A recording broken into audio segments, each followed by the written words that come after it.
Ada sesuatu yang aneh tentang Donald Trump yang mungkin terlewatkan oleh banyak orang. Bukan kebijakannya, bukan ucapan kontroversialnya, tapi sesuatu yang lebih pribadi, lebih misterius. Kesehatannya. Ya, coba perhatikan gambar ini. Sebuah foto yang sempat viral di media sosial. Fokusnya ada pada sepasang tangan, tepatnya tangan kanan Presiden Amerika Serikat ini. Jika kita perbesar, terlihat sesuatu yang tidak biasa, sebuah memar. Memar itu cukup besar dan tampak ditutupi oleh make up, mungkin upaya untuk menyembunyikannya. Namun, bahkan dengan make up sekalipun, jejaknya masih terlihat jelas. Jadi, apa yang sebenarnya terjadi pada Presiden Amerika ke-47 ini? Gedung Putih punya jawabannya. Mereka mengatakan bahwa Trump selalu bekerja keras dan berjabat tangan sepanjang hari. Jadi memar ini adalah akibat dari jabat tangan yang tak terhitung jumlahnya. Dia berjabat tangan sebanyak jumlah kamera yang memotret dia, alias banyak banget. Perkiraan kasarnya, kalau 10 kali jabat tangan selama 90 hari, berarti totalnya 900 kali jabat tangan. Atau rata-rata, Trump berjabat tangan dengan 50 hingga 100 orang per satu acara publik. Jika satu jabat tangan sama dengan 1 detik tekanan, apakah mungkin kulit seorang presiden yang dilapisi Secret Service bisa memar hingga segelap ini? Apakah dia punya gaya berjabat tangan seperti Hulk? Mari kita jujur, memar sebesar itu tidak muncul hanya karena bersalaman. Apalagi, selama bertahun-tahun, memar itu selalu nongol seperti tamu tak diundang. Pada tahun 2019, Trump terlihat menggunakan perban di area yang sama. Tahun 2020, memar serupa terlihat jelas di tangannya. Dan pada tahun 2024 sekali lagi memar itu muncul, tidak hanya dalam satu foto, tetapi di beberapa kesempatan. Bahkan dalam sebuah wawancara dengan majalah Time di tahun 2024, mereka secara spesifik menanyakan tentang memar tersebut. Duduk di bawah sorotan lampu terang untuk sesi foto selama 30 menit sebelum wawancara sepanjang 65 menit, dia ditanya soal memar di tangan kanannya. Itu karena salaman dengan ribuan orang, katanya. Walau bagaimanapun, netizen seperti biasa punya teorinya sendiri. Media sosial dipenuhi dengan berbagai spekulasi. Salah satu teori yang paling banyak dibicarakan adalah penggunaan pengencer darah. Netizen percaya bahwa obat pengencer darah dapat menyebabkan memar seperti yang terlihat pada tangan Trump. Memar itu secara medis disebut hematoma. Artinya, darah keluar dari pembuluh dan terjebak di bawah kulit. Biasanya karena pembuluh darah kecil pecah akibat benturan atau tekanan. Dan kalau seseorang minum obat pengencer darah, memar bisa muncul bahkan tanpa benturan yang keras. Obat pengencer darah berfungsi mengurangi kemampuan darah untuk membeku. Jadi tujuannya baik, mencegah penggumpalan darah yang bisa menyebabkan stroke, serangan jantung, atau trombosis. Tapi efek sampingnya, ketika pembuluh darah kecil pecah walaupun sedikit, darah terus merembes keluar karena sistem pembekuan darah jadi lambat bekerja. Kalau lokasi memarnya dekat dengan permukaan kulit, kayak di punggung tangan atau lengan, maka akan terlihat jelas banget, apalagi pada orang tua yang kulitnya sudah menipis, seperti Donald Trump. Teori yang pertama ini membawa kita pada teori yang kedua, yaitu penuaan atau faktor usia. Pada bulan Januari tahun 2025, Donald Trump menjadi presiden tertua dalam sejarah Amerika Serikat saat ia dilantik untuk masa jabatan keduanya di usia 78 tahun. Ia bahkan lebih tua 5 bulan dari Joe Biden saat pelantikan pertamanya di tahun 2021. Usia seorang pemimpin negara, terutama negara sekuat Amerika Serikat, tentu saja menjadi perhatian banyak orang. Sebuah survei pada awal tahun 2024 menunjukkan bahwa mayoritas orang Amerika, sekitar 59%, percaya bahwa Donald Trump terlalu tua untuk menjabat lagi.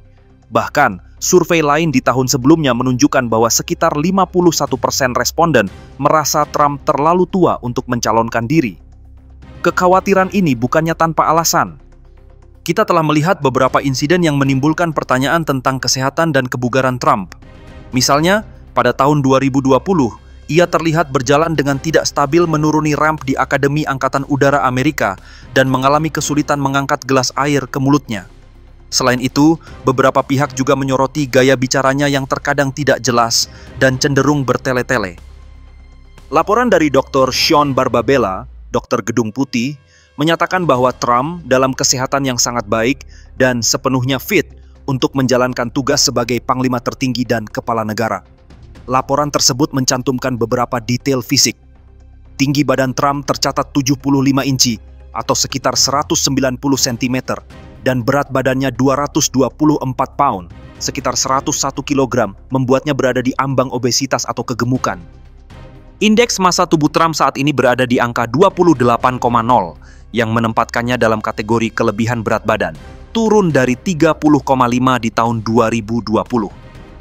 Menariknya, laporan tersebut juga mencatat adanya peningkatan dalam kadar kolesterol Trump. Pada Januari 2018, kolesterolnya berada di angka 223 mg per desiliter, kemudian turun menjadi 196 mg per desiliter pada awal 2019, 167 mg per desiliter pada tahun 2020, dan kini mencapai 140 mg per desiliter. Padahal idealnya, kadar kolesterol total seharusnya kurang dari 200 mg per desiliter. Selain itu, laporan tersebut juga menyebutkan riwayat medis Trump yang mencakup operasi katarak di kedua matanya.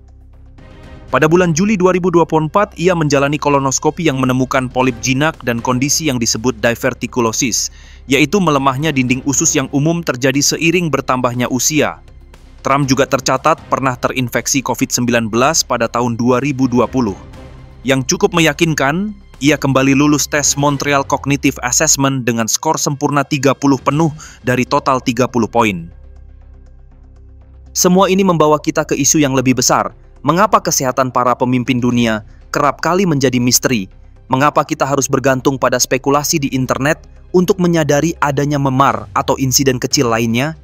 Para pemimpin ini memegang kendali atas ekonomi global, memimpin militer, dan mempengaruhi kebijakan dunia. Namun, ketika menyangkut kesehatan mereka, transparansi seringkali sangat kurang. Ingatkah Anda pada Presiden Amerika ke-32 Franklin D. Roosevelt? Ia menggunakan kursi roda tetapi jarang sekali difoto dalam kondisi tersebut. John F. Kennedy menderita penyakit Addison, tetapi publik tidak pernah mengetahuinya selama masa kepresidenannya. Jadi, kembali ke pertanyaan awal. Apa yang sebenarnya terjadi dengan kesehatan Donald Trump? Apakah memar di tangannya hanyalah akibat dari jabat tangan yang sering, atau ada sesuatu yang lebih dari itu mengingat usianya dan riwayat kesehatannya? Diet Trump adalah mimpi buruk ahli gizi. Pizza, McDonald's, KFC, 12 kaleng Diet Coke sehari, dan camilan Doritos. Jelas, ini bukan pola makan seorang atlet. Ditambah riwayat kesehatan keluarganya, ayahnya mengalami demensia, risiko Alzheimer mengintai. Lihat Shinzo Abe mengundurkan diri karena kolitis ulceratif. Fidel Castro mewariskan kekuasaan setelah sakit parah. Di Rusia, spekulasi tentang kesehatan Putin jadi bahan analis intelijen. Dunia tidak boleh menebak-nebak kondisi pemimpinnya. Ini bukan tentang Trump saja. Ini tentang sistem yang memaksa kita menerima "trust me bro" sebagai pengganti fakta medis. Kita tidak sedang membahas gosip selebriti. Kita bicara soal orang yang duduk di kursi nuklir. Orang yang satu ucapannya bisa bikin gaduh pasar dunia, menghancurkan stabilitas geopolitik, atau memicu perang tarif miliaran dolar hanya karena bangun tidur dengan mood yang buruk.